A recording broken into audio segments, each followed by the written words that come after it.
Allez, bonjour à toutes et à tous et bienvenue dans cette vidéo consacrée à tous les candidats et candidates qui ont un projet professionnel dans le sport management ou dans l'organisation d'événements sportifs.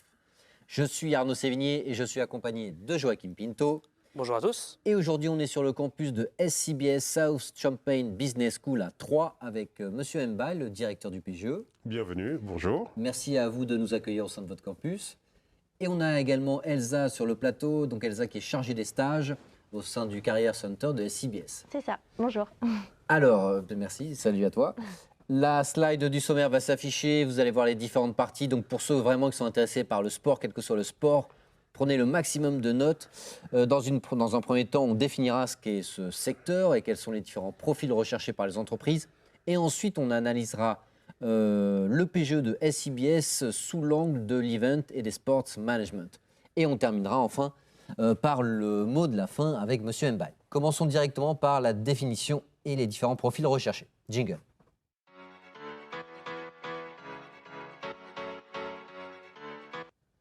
Alors d'abord, derrière le mot sports management, événement sportif, organisation événementielle, qu'est-ce qu'on met derrière? Grosso modo, sur le sport business, le sport management, on peut considérer qu'il y a un peu trois facettes. Il y a la facette sur laquelle on va travailler à proprement parler sur les événements sportifs.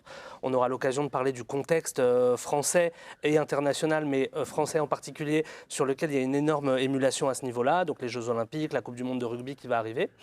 On peut travailler chez un équipementier. Ça peut être un poste de stratégie, de finance, de marketing, chez Adidas, chez Nike, chez Decathlon, etc.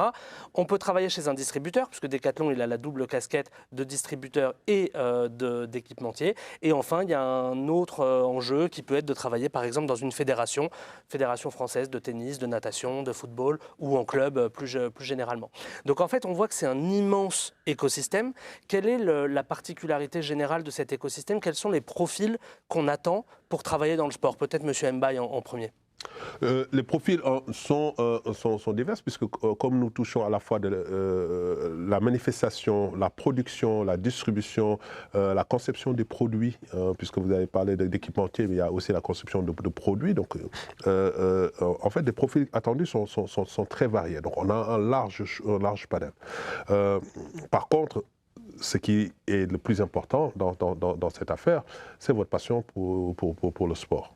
Si vous avez une attention, un intérêt pour le monde sportif dans son ensemble, soit que vous ayez été pratiquant, mais que vous ayez en fait en vue un sport que vous voulez faire monter, etc., votre passion est d'abord importante. La deuxième chose, c'est l'organisation. Il faut en fait avoir en tête que les manifestations aujourd'hui font l'objet d'une grande attention parce qu'en fait, il y a la sécurité des personnes, etc. Mais il y a aussi des enjeux commerciaux, financiers, etc. qu'il faut prendre en garde. Que ce soit la Coupe du Monde ou que ce soit le tournoi de pétanque de son village. C'est à peu près le même principe. Il faut aller chercher des sponsors. Il faut veiller à ce que le public qui vient soit bien accueilli. Donc c'est du merchandising, hein, par où ils passent, est-ce qu'il y a un fléchage, est-ce qu'ils peuvent retrouver facilement le lieu où ils sont. C'est très basique, mais on appelle ça du merchandising. On met en place un parcours client, quasiment. À la fin, il y a de la satisfaction. On n'a pas eu assez de bière, on n'a pas eu assez à manger, on n'a pas pu s'asseoir parce qu'il faisait trop chaud. En fait, c'est des choses qu'il faut passer. Donc, en fait, c'est de l'organisation. Donc, toujours du management de projet. Et la troisième qualité attendue, ce que nous cherchons, c'est de la technicité. C'est qu'il ne s'agit pas simplement d'improviser, c'est là où vous ferez maintenant la différence entre le patronage du village et vous en tant que diplômé de ce parcours, c'est que vous avez une technicité, vous avez un savoir-faire, vous vous référez à des cadres qui sont donnés soit par la loi, soit par le contrôle de gestion, soit par votre sponsor, en fait, qui a des manières de présenter son produit d'une manière ou d'une autre, etc. Et c'est tout ça en fait, que vous allez devoir amener avec vous pour faire la réussite d'un événement. D'autant, Elsa, qu'on est sur un contexte hyper profitable et hyper en essor de l'organisation sportive au sens large et donc tout ce qui en découle. Parce que si on organise des événements, derrière il faut des sponsors, vous le disiez, il faut des équipementiers. Donc il y a tout un écosystème autour de ça. Est-ce que vous voulez en dire quelques mots? Oui, c'est vrai parce que ça englobe vraiment toutes les professions qui sont liées à l'organisation de manifestations sportives. Donc c'est vraiment des postes variés et comme disait Monsieur Mba, il faut vraiment être déjà, je pense, passionné et très organisé. Parfait, très clair. D'autant que, juste en termes de timing, pour ceux qui rentreraient à la rentrée prochaine, on va être en plein dans les Jeux Olympiques, c'est-à-dire que potentiellement quelqu'un qui se débrouillerait bien, il peut trouver son stage ou son alternance dans l'organisation des Jeux Olympiques ou de la Coupe du Monde de rugby, et ça derrière sur le CV, ça fait un passeport derrière pour aller travailler en fédération ou dans tout le type de poste qu'on a dit. Donc là, en termes de timing sur ce qui est sport management, on peut quasiment pas faire mieux. Faut pas se rater. Et rappelons que Troyes, c'est à 1h30 de Paris, donc en termes de proximité avec les Jeux Olympiques, on va être quasiment au cœur de l'événement, quoi. Tout à fait. Il faut souligner qu'en fait, nous participons en tant qu'établissement d'enseignement supérieur à un contrat en fait, qui nous mobilise pour la Coupe du Monde de rugby et à la fois pour les Jeux Olympiques. Nous servons, notre territoire sert de base arrière d'entraînement pour toutes les délégations et qu'à ce titre, en fait, il y a une mobilisation ici à Troyes qui est très forte. Pour pouvoir, en fait, puisque nous sommes très proches de Paris, accueillir le maximum de délégations ici et nous souhaitons qu'en fait, vous en fassiez partie. Et Troyes, c'est une ville sportive au sens large, donc c'est un écosystème qui s'y prête bien aussi. Allez, à présent, on va passer à la deuxième partie, à savoir la partie académique du PGE. Jingle.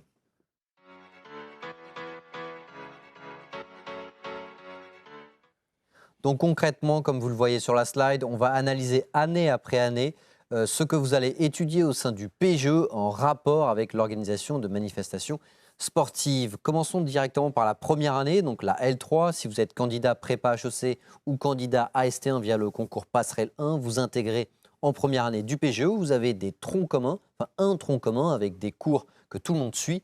Parmi ces cours, vous avez la liste qui s'affiche. Ce sont la liste des cours en rapport avec le sport et management. Donc, comme vous le voyez, il y a quand même de nombreux cours où, dès la première année, de manière indirecte, vous êtes concerné et impliqué, où vous allez développer des compétences et des outils, des techniques que vous pourrez mettre en application ensuite dans ce secteur. D'autant que ce sera sanctionné par un stage de fin de première année. Donc peut-être qu'on pourra avoir un mot là-dessus de la part d'Elsa. Un stage de 4 ou 5 mois, c'est ça, à la fin de la première année, que doivent suivre tous les étudiants. Et donc qui peut être, c'est ce que je disais tout à l'heure, la première opportunité, le premier pas dans le domaine qui nous intéresse, qui peut être l'occasion soit de vérifier que ça nous plaît, soit parfois de dire, bon bah en fait de l'extérieur ça me plaisait, mais en fait une fois dedans, je préférerais faire autre chose. Donc du coup ce stage-là, il est vraiment très intéressant parce qu'il peut vous conforter dans votre projet ou pas, et il peut derrière nous orienter sur une éventuelle alternance qui, rappelons-le, peut commencer dès le M1. Donc ce stage-là, vous pouvez l'orienter vers le sport management si c'est le domaine qui vous intéresse, en mettant en application l'ensemble des cours que vient de vous lister Arnaud. On a simplement illustré les cours qui vous serviraient dans cet éventuel projet. Du coup, très clair pour ce qui est de la première année, sanctionné par ce stage de 4 ou 5 mois. Et du coup, on arrive à la deuxième année. Deuxième année du programme Grande École, ça veut dire que c'est la deuxième année pour ceux qui rentrent en prépa et en AST1. C'est la première année pour ceux qui rentrent en AST2. Dans cette année, exactement de la même manière, on a illustré en fonction des différents parcours qui sont proposés à SCBS, le parcours international, le parcours France, le parcours alternance, à chaque fois les différentes modalités grâce auxquelles vous pouvez toucher encore une fois au monde du sport.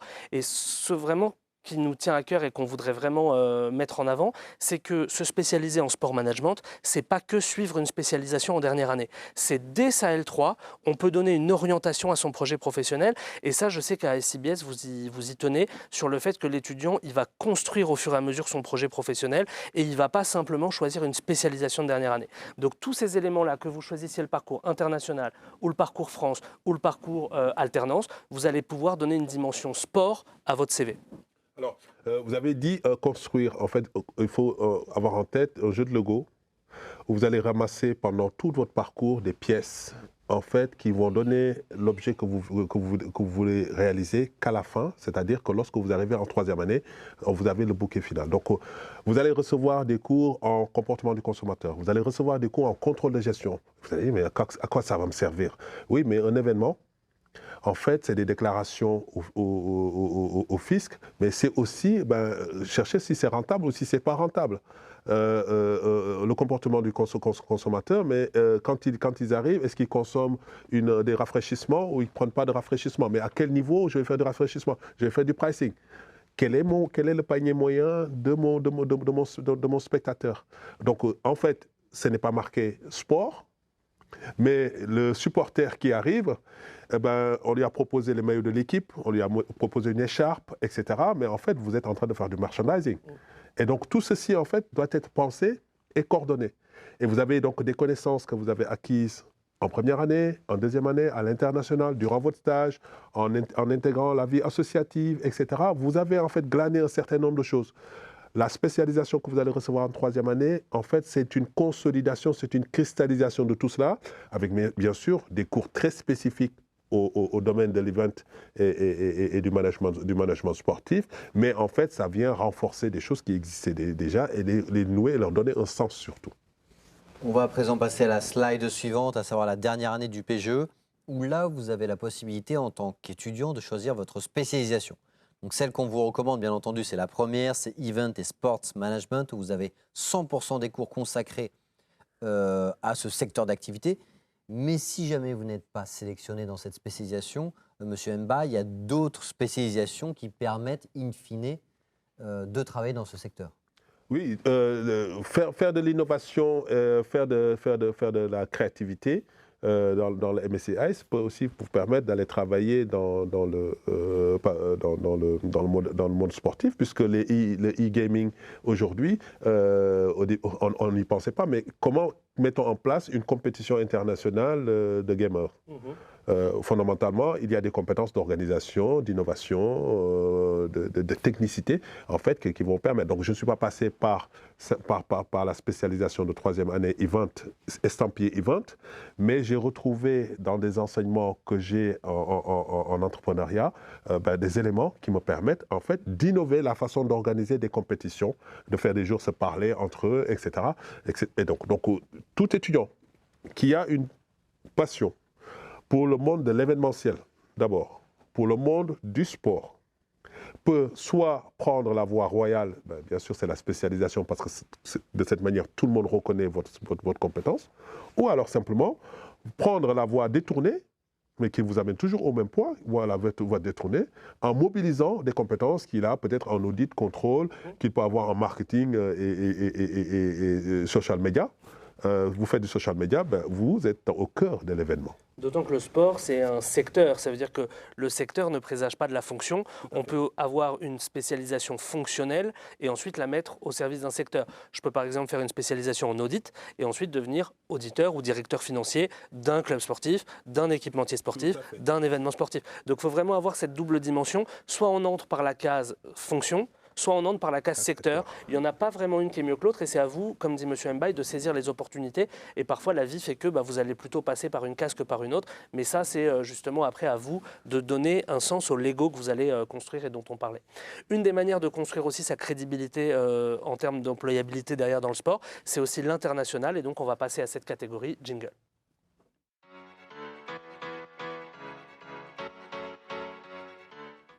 Alors, comme vous le savez, au cours de votre PGE, vous allez partir à l'international, que ce soit 1, 2 ou 3 semestres. Bien entendu, avec Joachim, on vous recommande de choisir un pays qui est renommé en termes d'organisation d'événements sportifs d'envergure internationale. Donc, choisissez un échange académique qui est situé dans l'un des pays qu'on vous a listés, les États-Unis, le Canada, le Royaume-Uni, l'Allemagne, la Chine. On peut également citer la France, bien entendu, mais comme c'est la rubrique internationale, on ne l'a pas mis. Donc ça vous permet de vraiment être dans l'écosystème, déjà en tant que consommateur ou que participant, parce que vous allez participer et pouvoir voir ce côté merchandising dont vous parliez tout à l'heure, M. Mbaye, mais vous allez peut-être avoir l'opportunité, pourquoi pas, de faire un stage ou durant votre année de césure, si vous partez le deuxième semestre du M1, faire ensuite une partie de votre année de césure dans ce pays-là, donc de prolonger votre présence sur place au sein d'une entreprise.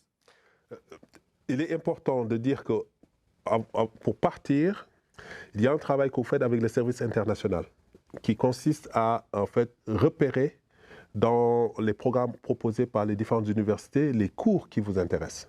Donc ce programme, il est fait à la carte quasiment. Donc vous allez, en fait, en ayant une vision claire de ce que vous voulez faire, ce que vous voulez devenir, identifier les universités déjà qui offrent des cours qui sont ouverts sur les questions qui vous intéressent, en l'occurrence le sport, et donc de regarder, en fait, de quoi sera composé quasiment votre programme, votre année. Donc vous le cochez, vous y allez, vous le suivez, vous suivez ces cours. En plus de cela, effectivement, vous profitez d'être dans le pays pour créer le réseau.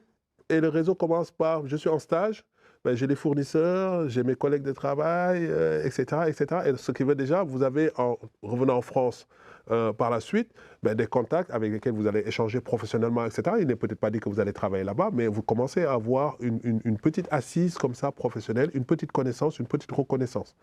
Et on va parler du professionnel juste après, mais aussi une ouverture culturelle grâce à l'international. Entre entendre parler, je sais pas moi, du Super Bowl et le vivre et être aux États-Unis au moment où le temps s'arrête et qu'il y a 1 milliard dans le monde de téléspectateurs qui regardent cet événement, c'est pas la même chose en termes de perception. Et donc ça nous permet aussi de créer cette culture sport qui derrière sera réutilisable en France ou à l'étranger, comme on vient de le dire. Que ce soit, on a parlé de l'international at home aussi, je sais que c'est un concept qui vous tient à cœur, puisqu'on a les cours en anglais, on a l'English Track, on a des professeurs internationaux, et donc ça permet justement d'échanger autour du sport, mais au travers de ce prisme international, et qui va nous amener justement à la professionnalisation, qui sera le point juste après. On va y passer avec le jingle.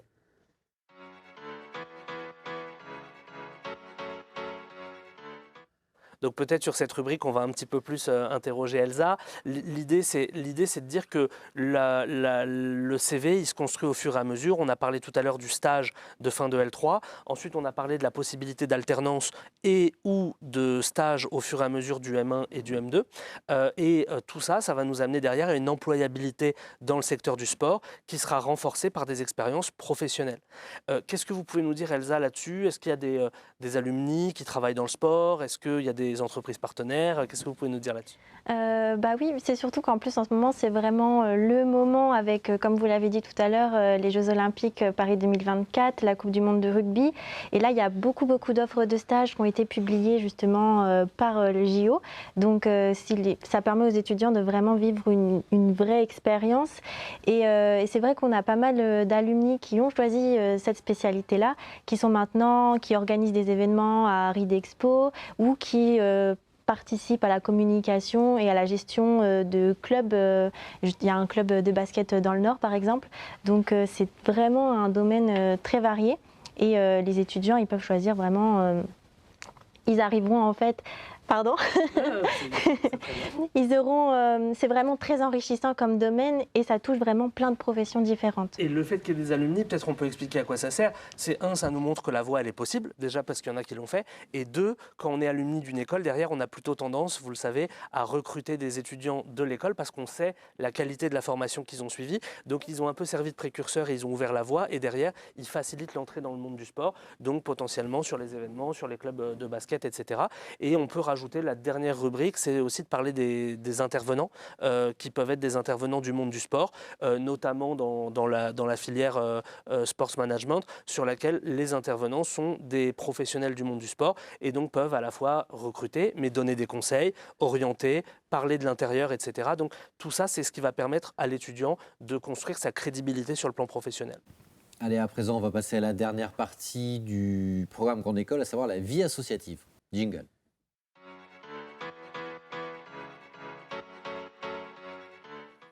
Alors, si vous êtes intéressé par l'organisation d'événements sportifs, vous avez donc les compétences pour organiser tout type d'événements et pour cela, il y a des associations qui correspondent à votre intérêt.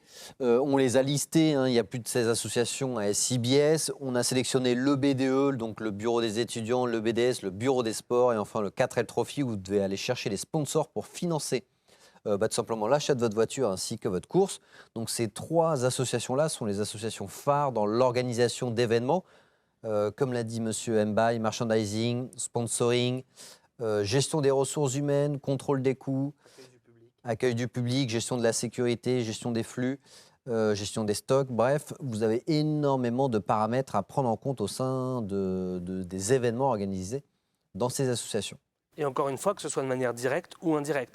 Direct, c'est les associations qu'on a mises ici. Et indirect, c'est des associations dans lesquelles je vais développer des skills, par exemple, de marketing, qui vont me resservir toujours dans cette approche fonctionnelle ou sectorielle. Est-ce que vous voulez ajouter quelque chose sur la vie associative ou est-ce qu'on a tout dit? C'est bon. Alors, en termes d'événements, vous avez été très concis et très complet. La vie associative, effectivement, permet de mettre en œuvre des compétences parfois qu'on ne soupçonne pas. Et j'attirerai l'attention et j'inviterai tout étudiant qui intègre une grande école, spécialement SIBS, à s'impliquer dans la vie associative. Pour moi, un étudiant qui réussit en ESC, en école de commerce, c'est un étudiant qui, en fait, a été impliqué dans la vie associative, qui a pris des responsabilités et qui sera récompensé parce que les recruteurs, en fait, sur votre CV, regardent ce que vous avez fait en cours, mais tout le monde a fait cela en cours. Les cours de marketing, tout le monde en a fait. Quand on a un bac plus 5, on a les mêmes cours.